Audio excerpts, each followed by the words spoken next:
Bonjour à tous et bienvenue sur la chaîne Astro. C'est raté pour Betelgeuse finalement, sa luminosité repart à la hausse. C'était quelque part un petit peu prévisible, mais le monde scientifique, relayé massivement par les médias et puis les forums et les groupes Facebook se faisaient l'écho donc de cette nouvelle. Betelgeuse, sa luminosité décroît et c'est la luminosité la plus faible qu'on ait jamais connue à notre connaissance. Va-t-elle exploser? Et beaucoup d'entre vous disaient...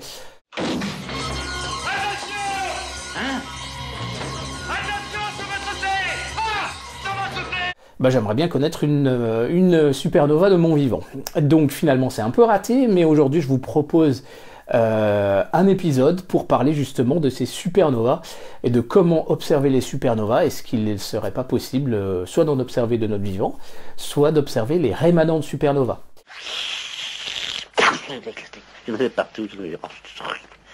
Et dans quelques jours, vous aurez une deuxième vidéo qui va parler des nébuleuses planétaires. En effet, Betelgeuse est une étoile de type géante rouge, et dans la phase donc de type géante rouge, il peut y avoir des éjections ou des libérations de matière qui peuvent former des nébuleuses planétaires.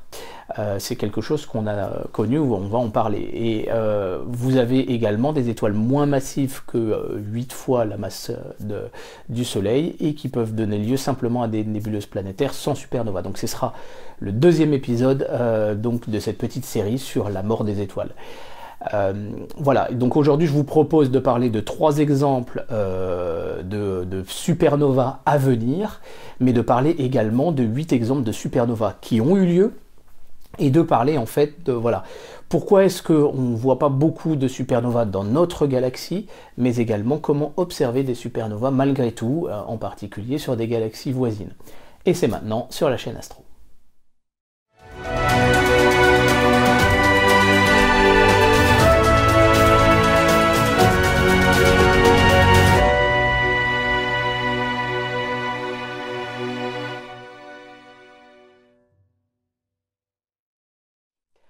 Alors la première chose, bien sûr, c'est d'essayer de voir un peu et de comprendre qu'est-ce que c'est qu'une supernova réellement et comment ça fonctionne.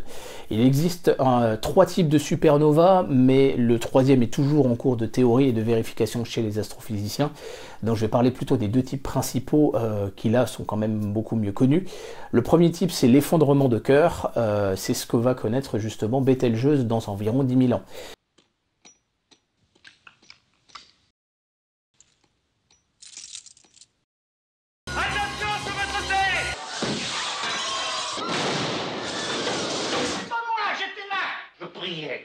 Donc en fait, une étoile, au cours de sa vie, par fusion nucléaire, transforme les atomes d'abord d'hydrogène et puis ensuite dans une deuxième phase d'hélium, dans les premiers atomes du tableau de Mendeleïev en s'arrêtant jusqu'au fer. Et donc, si vous voulez, vous avez ce rayonnement très très fort depuis le cœur de l'étoile, et en fonction des phases, votre étoile à un moment donné va plutôt avoir tendance à grossir ou à se rétracter, etc. Il peut y avoir des variations au fur et à mesure de sa vie. Je ne suis pas astrophysicien, donc je ne suis pas le mieux placé pour vous décrire ça vraiment en détail, mais il en vient une phase où l'étoile va grandir, sa température de surface va plutôt s'abaisser, le cœur reste toujours à une température très élevée, c'est la phase de géante rouge, et donc voilà, le diamètre de l'étoile, eh bien il fait voilà, une unité astronomique au moins, enfin le rayon une unité astronomique, voire une unité astronomique et demie, etc. Donc c'est le cas actuellement de Betelgeuse. À la fin de sa vie, le Soleil va connaître cette phase-là également et engloutira voilà, la Terre à peu près. Voilà, son rayon fera sans doute une unité astronomique. Et donc, en cette phase de géante rouge, il se passe 2 phénomènes. Le premier phénomène, c'est déjà que sa surface n'est plus du tout une surface extrêmement régulière comme on la connaît sur le Soleil. Voilà, on n'est plus sur une boule vraiment bien délimitée, avec juste des grains de bailli comme ça dessus, mais on est sur des grosses lobes avec des grosses variations et des grosses irrégularités. Et là, il peut se passer 2 phénomènes. D'une part, il peut y avoir une éjection de matière, et qui va venir masquer peut-être la lumière qui nous provient de cette étoile. C'est a priori ce qui s'est passé sur Betelgeuse. Dans quelques mois, je ne doute pas qu'on va rebraquer à nouveau le VLT dessus pour confirmer cette hypothèse. Et la deuxième chose, bien évidemment, c'est que quand tu t'éloignes un peu avec une lobe, eh ben, sa température diminue, et donc là, à ce moment-là, elle devient un peu plus sombre, etc. C'est ce qui va expliquer les variations de luminosité d'une géante rouge comme donc Betelgeuse. Et enfin, à un moment donné, quand la fusion nucléaire de l'hydrogène va s'arrêter, on va passer sur la fusion nucléaire de l'hélium, et à un moment donné, tout va s'arrêter. Et là, vous avez deux cas de figure. Premier cas de figure, vous êtes moins massif que 8 fois la masse du Soleil, et là, à ce moment-là, vous allez simplement avoir une libération de la matière autour, et vous allez avoir la formation d'une naine blanche. Soit la masse est supérieure à 8 masses solaires, et là, à ce moment-là, vous allez avoir un effondrement de toute l'étoile sur elle-même, suivi d'une explosion absolument monstrueuse. Ça se passe en quelques fractions de secondes, et c'est absolument colossal, et avec donc voilà, l'apparition de ce qu'on appelle cette fameuse supernova, et donc d'avoir énormément de lumière, et elle est visible depuis une autre galaxie sans trop de problèmes. Ça, c'est les supernovas à effondrement de cœur. Le deuxième cas de figure, c'est la supernova de type thermonucléaire. Quand vous avez un couple d'étoiles, dont une des deux étoiles est une naine blanche et l'autre est une étoile de type, on va dire, normal, quand celle-ci va devenir une géante rouge, vous allez avoir peut-être de l'absorption de matière par la naine blanche. Vous avez cette absorption de matière, la création d'une accrétion de matière autour de cette naine blanche, et si vous avez beaucoup de matière qui a été absorbée, la température s'élève énormément, et à ce moment-là, vous pouvez avoir une supernova avec une explosion qui va disloquer tout le monde. Et ça fera du bruit. Mais alors, croyez-moi, là, ça va faire du bruit.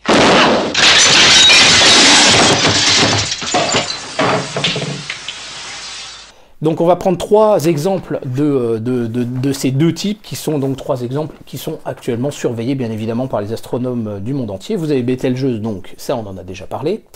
Le deuxième cas, c'est Ika Pégasi, donc de la constellation de Pégase. Il s'agit donc d'un couple d'étoiles distant à 150 années-lumière de la Terre. Vous avez une étoile principale de type principal qui va évoluer vers une géante rouge, et vous avez une naine blanche. Elles sont distantes de 31 millions de kilomètres. C'est plus proche que Mercure du Soleil, et la période de révolution de ce couple autour du barycentre commun est de 21,7 jours. Donc le jour où vous avez votre étoile principale qui deviendra une géante rouge, il va y avoir une absorption de matière par la naine blanche, c'est certain, et là à ce moment-là vous aurez une supernova de type 1A. Croyez-moi, là ça va faire du bruit. Donc c'est pas pour tout de suite, hein, bien évidemment.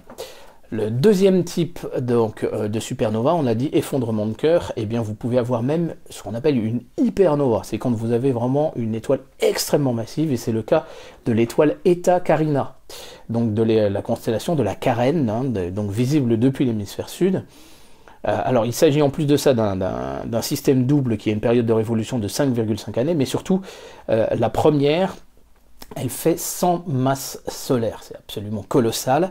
Et là, bon, même si elle est distante de 7500 années-lumière, vous avez deux phénomènes. Le premier phénomène, bien sûr, c'est que vous aurez une supernova, même une hypernova absolument colossale. Mais la deuxième chose, c'est que cette étoile, eh bien, elle a des phases éruptives assez étonnantes, qui sont clairement surveillées par les astronomes, et en particulier en 1837 et 1841 à peu près, elle est passée d'une magnitude 5 à une magnitude -1. Et elle a connu ça déjà plusieurs fois. Il y a quelques autres étoiles qui connaissent un petit peu ça, donc elle était plus lumineuse que Rigel, voire presque plus lumineuse que Sirius. Et ces matières qui ont été éjectées donc, de cette étoile principale, elles ont été éjectées à une vitesse de 10 millions de kilomètres par heure. Donc ça nous donne l'apparition d'une nébuleuse planétaire qui se nomme la nébuleuse de l'Homunculus, qui est observable avec un télescope amateur. Donc j'ai demandé à Alain Maury s'il l'avait déjà observé, il l'a effectivement déjà observé. Alors il me dit je l'ai observé avec mon 115, avec un oculaire de type Nagler avec un grossissement de 300 fois. Et là je me suis dit ah non, c'est pas un 115 mm, c'est un 115 cm. Donc effectivement, Alain Maury, qui habite à San Pedro de Atacama, possède le plus gros télescope de fabrication du Chili, puisque les autres télescopes sont des télescopes qui ont été fabriqués à l'étranger et ensuite amenés au Chili. Et donc ce 115 mm qu'il possède, il a pu observer cette fameuse nébuleuse de l'Homunculus, qui est une nébuleuse, une des très rares, qui est rouge vraiment quand on l'observe à l'œil. Donc voilà, c'est une nébuleuse qui est surveillée parce que d'abord elle a une expansion très très rapide. La deuxième chose, c'est que l'étoile est extrêmement instable, donc elle pourrait nous faire quelques nouvelles éruptions assez étonnantes.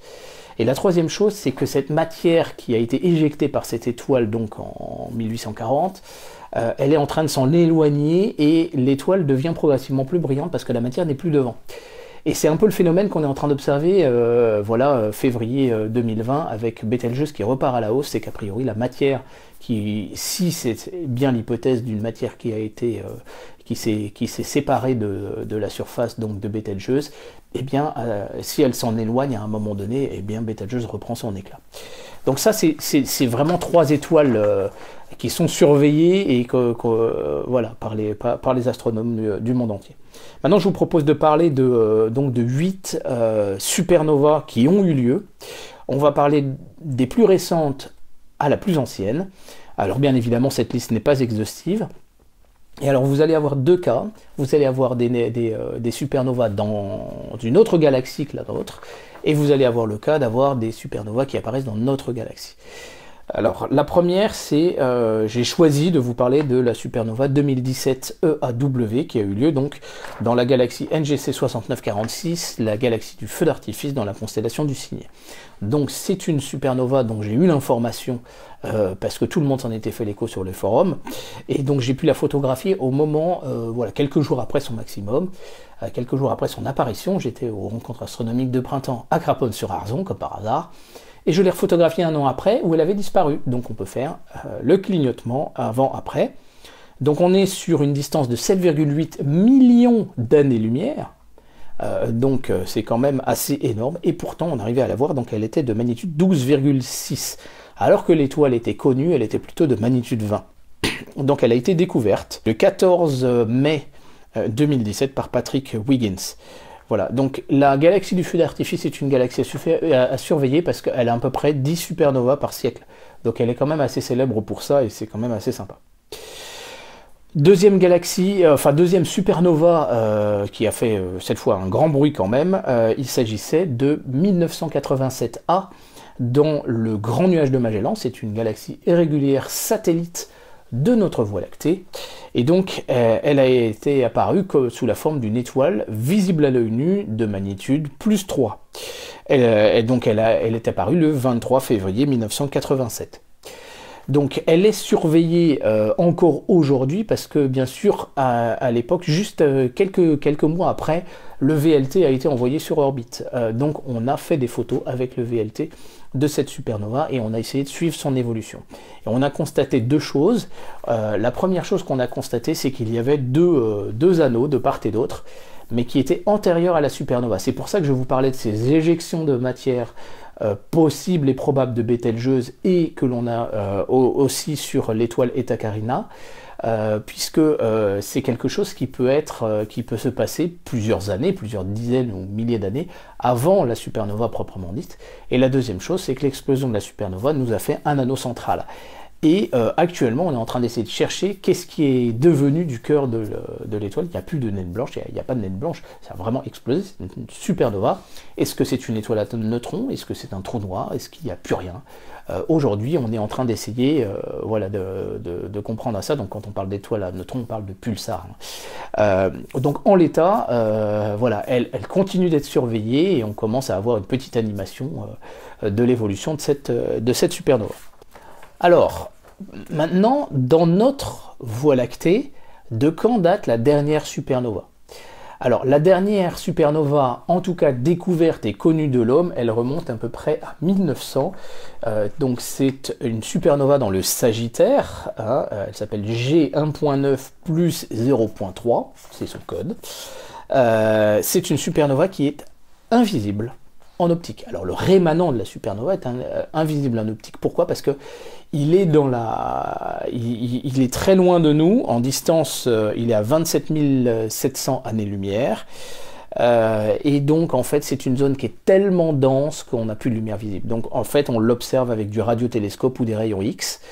Donc voilà, on ne pourra pas l'observer en visuel, mais c'est la dernière connue et datée dans notre Voie lactée.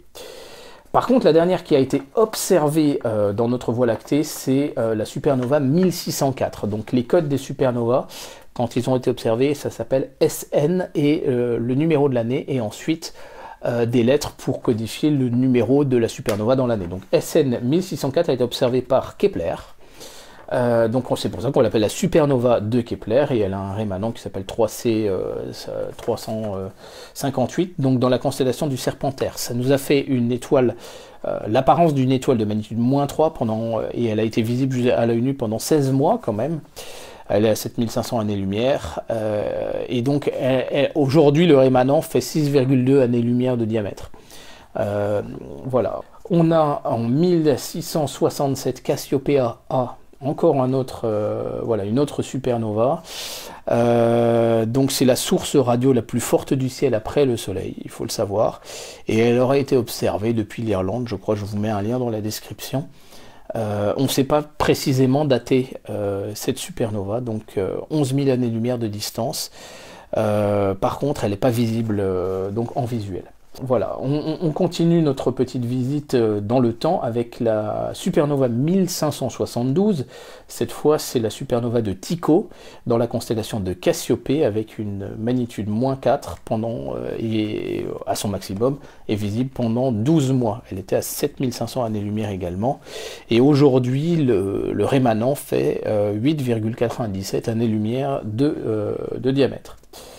Alors par contre, maintenant, on va en venir à deux supernovas que vous pouvez observer avec votre télescope, et c'est aussi la raison de ce petit listing. Donc vous avez M1, la nébuleuse du Crabe, aussi connue sous le nom de SN 1054, l'apparition de son explosion a été en 1054 avec une magnitude -5 et visible à l'œil nu pendant 22 mois. Donc c'était quand même assez colossal. Elle est distante de 6000 à 6200 années-lumière de la Terre à peu près. Et aujourd'hui, la dimension apparente, c'est 6 minutes par 4 minutes d'arc, une magnitude de 8,39, donc observable avec un télescope amateur bien sûr. On utilisera plutôt un filtre de type UHC pour essayer d'assombrir le fond de ciel. Et donc la dimension réelle, c'est 10,8 années-lumière. Donc c'est comme si du Soleil, on allait jusqu'à l'étoile Proxima du Centaure et même un peu plus loin. Donc c'est quand même colossal. Et à l'intérieur, il y a maintenant au centre une étoile à neutrons, un pulsar qui tourne 30 fois par seconde sur lui-même. C'est absolument colossal. La dernière supernova de notre visite, vous la connaissez peut-être déjà sans doute. Il s'agit de SH203. Ça vous dit peut-être pas grand-chose, mais si je vous parle des dentelles du cygne, là ça vous dira beaucoup plus.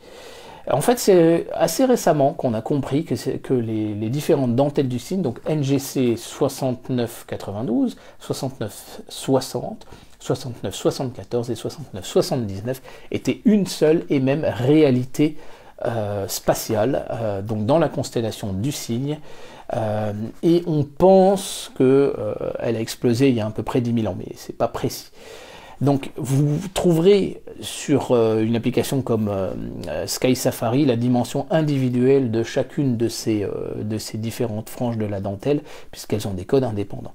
Mais comme on connaît la distance de 1440 années-lumière et que l'on connaît ces dimensions apparentes qui font alors sur un axe 230 minutes d'arc sur 160 minutes d'arc, et bien si on prend la distance maximale et qu'on fait un calcul donc tout simplement sur la base d'un arc, du calcul de la tangente, hein, puisqu'on connaît sa dimension apparente, eh bien on trouve une dimension réelle, tenez-vous bien, de 96 années-lumière. Donc c'est absolument colossal. Donc les différentes franges, il y en a une qui fait 45 années-lumière, l'autre 34, l'autre 53 années-lumière, mais l'ensemble est réparti sur 96 années-lumière. C'est absolument colossal et ça en fait une des plus belles nébuleuses à observer.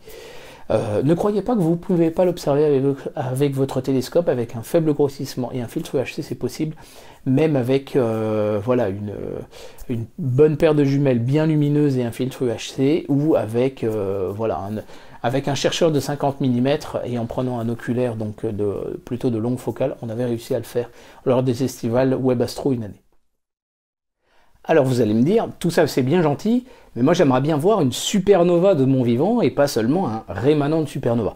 Alors ceci dit, les rémanents de supernova sont quand même super intéressants à observer. Et donc pour voir une supernova, faut être informé de son apparition. Alors vous pouvez compter sur des forums ou sur des groupes sur Facebook, mais il faut essayer de pouvoir braquer votre instrument le plus vite possible. Alors le meilleur moyen, c'est d'aller sur le site CalSky, et je vous mets un lien dans la description, et en fait de créer une alerte avec votre adresse email. Là, à ce moment-là, donc c'est un site qui permet de faire pas mal de calculs sur des passages d'ISS, etc. et d'avoir des alertes. Donc la première chose à faire, c'est effectivement de créer un compte. Alors, logiquement, on vous l'indique plus ou moins par ici. Voilà, username, password.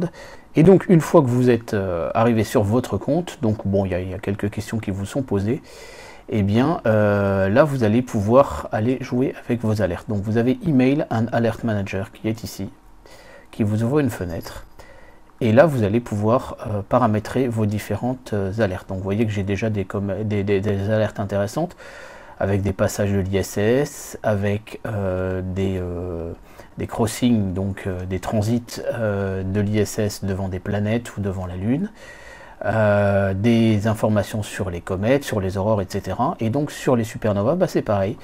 Vous avez 3 alertes qui vous sont proposées là. New Supernova Discoveries.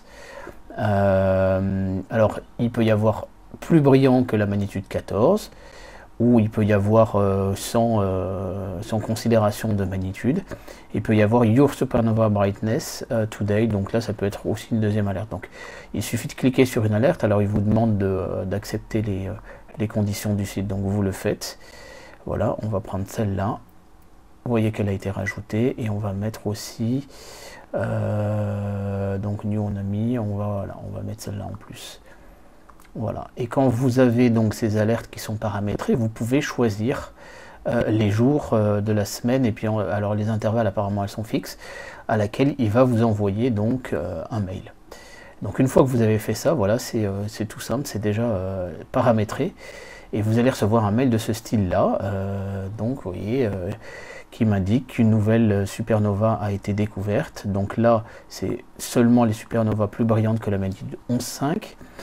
Et donc là, on m'a indiqué, donc c'était le 10 décembre 2019, hein, on m'a indiqué que la supernova AT 2019 THM avait été découverte. Donc dans une galaxie qui apparemment n'a pas vraiment de référence. Vous avez les coordonnées, voilà, vous avez des indications sur la visibilité également, l'altitude, l'azimut, etc. Donc vous avez un certain nombre d'informations, et si effectivement ça tombe sur une galaxie que vous connaissez, et bien vous pouvez aller braquer votre télescope le soir même. Donc c'est très simple en fait d'être notifié d'une supernova. Donc si on fait un petit peu de statistiques, on peut considérer que sur la Voie lactée, on a à peu près une supernova détectée toutes les 100 ans à peu près, mais on va dire qu'à peu près 1 sur 3 ne sera visible seulement à cause de la densité, puisqu'on la voit par la tranche. Par contre, quand on observe une autre galaxie, si la supernova est assez lumineuse, on a vraiment clairement toutes les chances de pouvoir l'observer sans problème. Après, c'est une question de distance et de magnitude de la supernova en question. Mais à moins d'avoir une autre galaxie qui sera visible par la tranche, on n'a pas de raison de ne pas voir, enfin de ne pas pouvoir accéder à cette supernova. Donc c'est beaucoup plus facile. Et puis si vous multipliez par le nombre de supernovas, enfin de galaxies visibles, si vous considérez que vous avez une centaine de galaxies qui sont visibles, et bien là, à ce moment-là, vous vous apercevez que vous avez facilement une supernova accessible par an, statistiquement. Donc finalement, vous vous apercevez que vous avez des vraies possibilités de pouvoir observer des supernovas grâce à ce site, donc calsky.com. Ensuite, vous créez un compte, vous allez sur les emails Alert Manager, et vous recevrez des mails quotidiennement. Et donc c'est comme ça en fait que les différents astronomes amateurs se passent l'information pour pouvoir aller observer du coup ou photographier une supernova le plus vite possible. Si vous avez une supernova de magnitude 12 par exemple, comme c'était le cas de ce 2017 EAW dans la galaxie du feu d'artifice, avec des très gros télescopes amateurs, donc là on est plutôt sur des 600 voire plus, on peut espérer en fait l'observer moyennant d'avoir un excellent ciel. Mais si vous avez une supernova plus brillante que la magnitude 12, eh bien là vous avez une possibilité. Je crois que récemment il y a eu une supernova dans la galaxie M77 de mémoire, et la luminosité était quand même assez significative. Donc j'espère que cette petite série sur les supernovas vous aura intéressé. J'espère que je n'ai pas dit trop de bêtises au niveau de la description. Je ne suis pas astrophysicien, je ne suis pas un expert de ça. J'ai fait quelques recherches quand même malgré tout pour essayer de ne pas vous dire trop de bêtises. Mais n'hésitez pas à me corriger dans l'espace commentaire si c'est nécessaire. Alors n'hésitez pas bien sûr à me soutenir, vous connaissez, en quelques clics, voilà, à partager, un like, machin, tout ça, et à vous abonner, pour ne pas manquer aussi le deuxième épisode de cette petite série, à savoir les nébuleuses planétaires, puisque Bételgeuse, elle est dans une phase où elle nous crée éventuellement des éléments de nébuleuses planétaires également, que nous ne verrons pas forcément facilement, à moins de travailler sur le VLT, mais par contre que nos héritiers, souhaitons-le, pourront voir dans des milliers d'années. Voilà, je vous remercie en tout cas de votre attention, je vous dis surtout à très bientôt sur la chaîne Astro, merci, au revoir.